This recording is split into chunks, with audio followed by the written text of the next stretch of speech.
Kualitas udara khususnya di kawasan Jabodetabek menurun. Kementerian Lingkungan Hidup dan Kehutanan (KLHK) menyebut ada 3 hal yang memicu menurunnya kualitas udara, yakni emisi kendaraan, pembakaran terbuka, dan kegiatan usaha atau industri. Dari data laman IQR yang mengukur kualitas udara, Kamis 27 Juni 2024, Jakarta masuk dalam kategori tidak sehat dengan indeks kualitas udara 152. Menurut IQR, kualitas udara yang baik itu apabila indeksnya berada antara 0 hingga 50. Untuk memperbaiki kualitas udara di Jakarta, KLHK menyebut sudah ada upaya diantaranya menindak perusahaan yang terindikasi jadi penyebab pencemaran udara. Dijelaskan ada beberapa faktor, salah satu faktornya pertama adalah tentu emisi di kendaraan bermotor, gitu ya. Yang kedua adalah dari kegiatan-kegiatan industri ya, yang berpotensi juga menghasilkan emisi yang dapat menurunkan kualitas udara di wilayah Jabodetabek. Yang ketiga adalah kegiatan-kegiatan pembakaran terbuka oleh masyarakat. Yang keempat ada memang kondisi di mana saat ini kita menghadapi musim kemarau sehingga udaranya itu tidak bisa terjebak ya, udara itu terjebak di Jakarta ini gitu ya, tidak terlepas. Ini juga kondisi-kondisinya yang kami ingin sampaikan. Melihat kualitas udara Jakarta yang buruk, Menparekraf Sandiaga Uno bahkan sampai menyarankan warga untuk menghindari berlibur di Jakarta. Sandiaga turut memantau indeks kualitas udara yang dikeluarkan laman IQR. Hal ini demi kesehatan warga yang tetap ingin berlibur tapi terhindar dari bahaya polusi. Tim Liputan Kompas TV. Saat ini kita sudah bersama dengan Menteri Pariwisata dan Ekonomi Kreatif Sandiaga Uno yang tersambung melalui sambungan virtual Zoom. Selamat pagi waktu Indonesia, Pak Sandi. Selamat pagi waktu Indonesia dari Shanghai. Selamat pagi Kompas TV, terima kasih. Oke, lagi di Shanghai nih Pak Sandi ya. Nah terakhir lari pagi di Jakarta kapan Pak Sandi? Saya terakhir lari pagi itu sebelum berangkat ke kunjungan kerja dan saat itu indeks quality udara di Jakarta mencapai angka 184. Wow, 184. Dan sudah masuk kategori tidak sehat ya, karena ini akibat polusi PM 2,5 sampai 103 mikrogram per meter kubik. Ini berpotensi membahayakan kelompok sensitif ya. Dan menjadi tantangan juga bagi pariwisata yang berkualitas. Oke. Dan untuk runners kayak Pak Sandi itu kerasa banget gitu ya kalau lagi olahraga pagi ya, udara nggak sehat ini ya? Super kerasanya pas kemarin lari di Dalian dan di Shanghai. Karena beda banget gitu. Di sini air quality index-nya di angka 30, excellent. Dan ya terlihat memang walaupun juga mirip-mirip Jakarta temperatur. Tapi udaranya terasa jauh lebih ringan.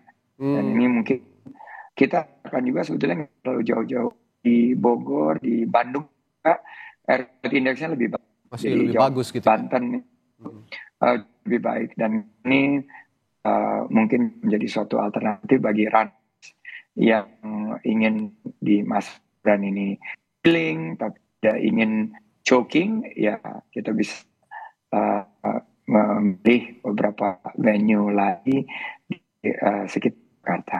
Iya. Kan kalau indeksnya yang ideal itu seperti kata IQR 0 sampai 50 itu masih dalam range yang kualitas udara yang baik begitu. Nah, ini berhubung Jakarta ini kualitas udaranya sangat buruk begitu ya. Kalau tadi terakhir Pak Sandi lari itu 180 ke atas begitu indeksnya ya. Lalu sekarang kan musim liburan juga nih untuk anak sekolah dan Pak Sandi menyarankan jangan liburan di Jakarta deh karena polusinya lagi parah banget nih gitu kan. Nah lebih baik ke Bogor atau tadi juga Pak Sandi nyebut di Bandung itu kualitas udaranya lebih baik gitu. Nah ini tapi dorongan ke sana hanya sebatas polusi udara di Jakarta atau ada dorongan lain Pak? Ini untuk kelas sensitif ya, yang mengalami gangguan saluran pernafasan, kita disarankan untuk menghindari aktivitas di terbuka dengan air quality index yang buruk seperti ini. Tapi bukan artinya harus berwisata di luar Jakarta. Bagi yang seperti saya misalnya agak lebih tahan ya, walaupun jadi akibatnya truk tenggorokan agak lebih rasa kurang tapi masih bisa libur juga di Jakarta dan bisa dikonsultasikan ke dokter. Saya lihat beberapa destinasi di Jakarta, terutama Bogor, Sentul, juga di wilayah Banten, di wilayah Jawa lainnya ini masih merupakan suatu alternatif dengan transportasi yang sangat terjangkau dan lingkungan hijau ini. Polusi udara bisa kita tekan, dan ini ada juga seperti pengembangan pariwisata berkelanjutan dengan komunitas lokal seperti Tahura. Iya. Di daerah-daerah penyangga Jakarta juga kualitas udaranya relatif lebih baik begitu ya, Pak Sandi, dan banyak juga destinasi wisata di daerah penyangga Jakarta ini yang bisa dikunjungi gitu kira-kira. Nah, tapi sekarang juga kalau memang kita pengen liburan gitu ya ke luar pulau ataupun luar Jawa gitu, kalaupun ke Bali misalnya atau ke daerah Sulawesi, ke Kalimantan, terlebih ke Nusa Tenggara, ini tiket pesawatnya mahal banget loh Pak Sandi. Di domestik aja bisa lebih dari 1,5 juta untuk berangkat satu kali terbang gitu. Gimana nih Pak solusinya kalau memang didorong untuk berwisata tapi tiket pesawatnya masih mahal ternyata? Nah, oleh karena itu ini PR banget buat kita, dan tiket ini ya super mahal untuk waktu yang super lama nih, udah lebih dari 1,5 tahun.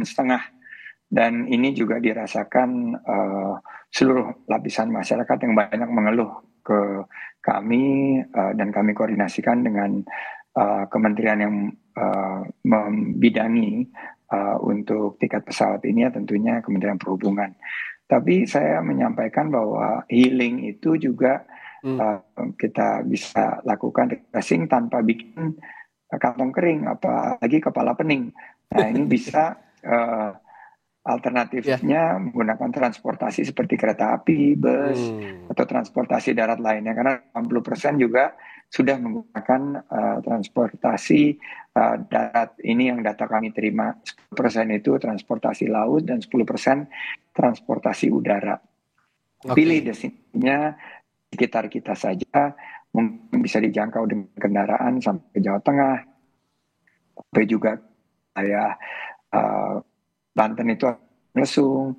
Nah, kalau kita lihat memang ini transportasi udara harus ada sebuah langkah yang saya kebetulan lagi melihat mana setiap regional ya provinsi malah memiliki lain sendiri gitu.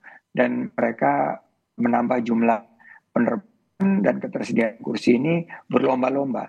Dan disinilah terobosan yang Bapak Menhub sekarang sedang mencoba lakukan dengan memberikan perizinan yang jauh lebih dipermudah dan bekerja dengan Kementerian BUMN dan maskapai penerbangan lainnya, kita berkolaborasi untuk menstabilkan harga tiket dan ini untuk meningkatkan jumlah ketersediaan kursi dan penerbangan sehingga biaya nasional juga bisa ditekan. Tapi ada juga yang bertanya-tanya nih Pak Sandi, kira-kira kan Pak Sandi juga pasti akan berkomunikasi terus dengan pihak maskapai dan juga pihak-pihak yang terkait gitu soal tiket pesawat yang masih mahal ini. Kira-kira ada gambaran nggak sampai kapan sih ini tiket pesawat masih mahal? Pasti banyak yang bertanya-tanya juga nih.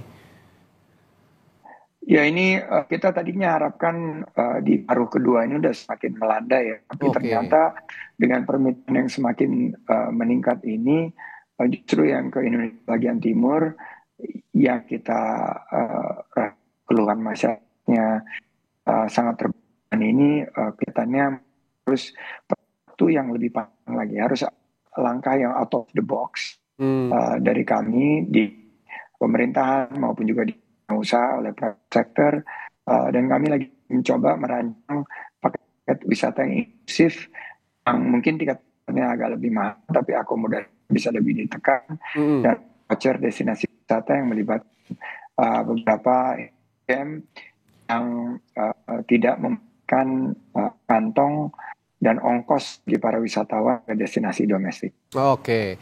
Ya, terakhir nih Pak Sandi, satu lagi. Selain kita ngobrolin soal jalan-jalan, healing-healing yang tiket pesawatnya masih mahal, ada juga fakta baru nih. Indeks pariwisata kita ini memang meningkat dari 32 ke 22. Tapi kata Pak Jokowi kemarin, presiden kita, ini masih kalah sebenarnya sama Malaysia dan Singapura. Ya, Pak Jokowi juga menganalogikan bahwa konser Taylor Swift ini bisa berhari-hari di Singapura. Kenapa kita nggak mampu bersaing atau punya posisi daya tawar yang sama dengan Singapura atau bahkan Malaysia gitu, Pak Sandi?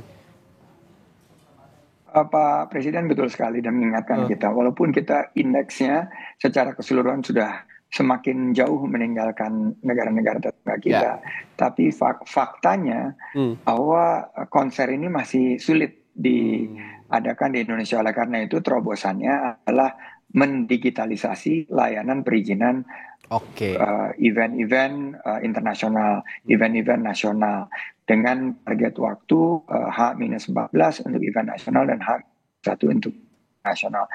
Ini adalah kebijakan yang sangat tunggu-tunggu para pelaku industri event, terutama konsumis, dan juga kita bisa meningkatkan kemitraan dengan swasta untuk meningkatkan pengalaman daripada penonton konser, penggemar dari band, maupun juga peningkatan pembangunan infrastruktur venue-venue yang bisa menjadi tujuan konser dunia. Sekarang kita punya JIS yang masih harus diperbaiki infrastrukturnya, dan GBK yang harus diutamakan fungsi olahraga. Nah, ini harus ada kebijakan pajak dan insentif, dan kita akan meluncurkan Indonesia Quality Tourism Fund untuk mendukung ini.